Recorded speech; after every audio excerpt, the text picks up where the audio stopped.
बहू का दर्द। प्रीति की उम्र बस 20 साल की थी जब उसकी शादी हुई।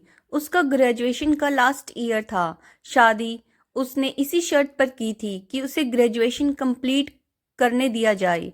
उसे पढ़ने का बहुत शौक था, पर अच्छा रिश्ता मिलते ही पापा ने एक ना सुनी प्रीति की। सूरज ने यूके से अपना पोस्ट ग्रेजुएशन कंप्लीट करके अपना बिजनेस संभाला था।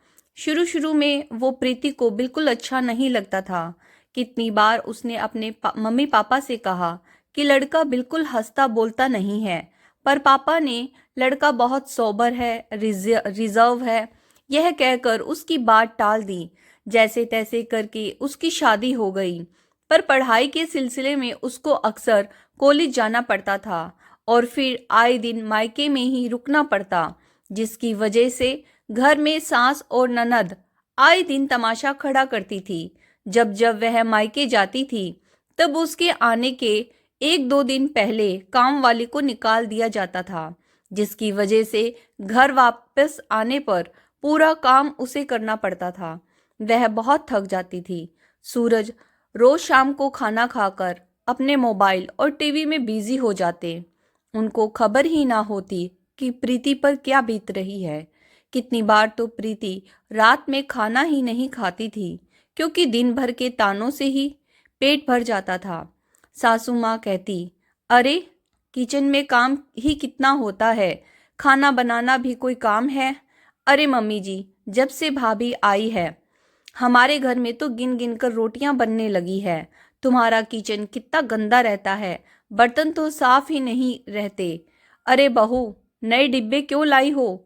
तुम भी बड़ी बहू की तरह अलग रहना चाहती हो? दिन भर तो आराम ही करती हो, इतने बड़े घर में आकर सबका दिमाग खराब हो जाता है।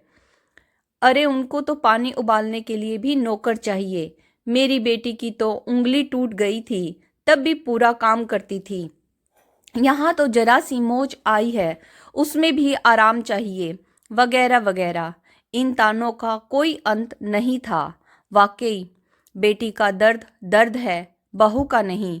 बेटी का काम काम है, बहू का नहीं। बेटी का मायका मायका है, बहू का नहीं। ऐसे ख्याल प्रीति को अक्सर आते थे। इन सब बातों से वो बहुत परेशान रहने लगी। एक दिन प्रीति ने सूरज से कहा, सूरज प्लीज़ मुझे कुछ साल दे दो एडजस्ट होने के लिए।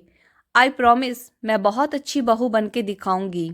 प्लीज़ मम्मी को समझाओ, मैं इंसान हूँ, मुझसे इतना काम नहीं होता। मम्मी हर चीज़ में मुझे टोकती हैं, मैं उनके हिसाब से काम करती हूँ तो बहुत थक जाती हूँ। ऊपर से कोई काम वाली नहीं लगाती।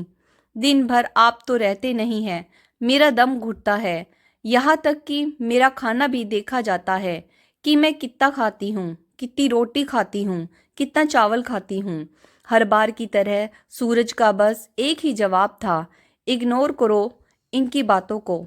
आज तो सूरज की यह बात भी प्रीति के कानों में और दिल पर सुई की तरह चुभ रही थी। वो रात भर रोती रही। सूरज ने भी ध्यान नहीं दिया। वो आज भी बिना खाए ही सो गई थी।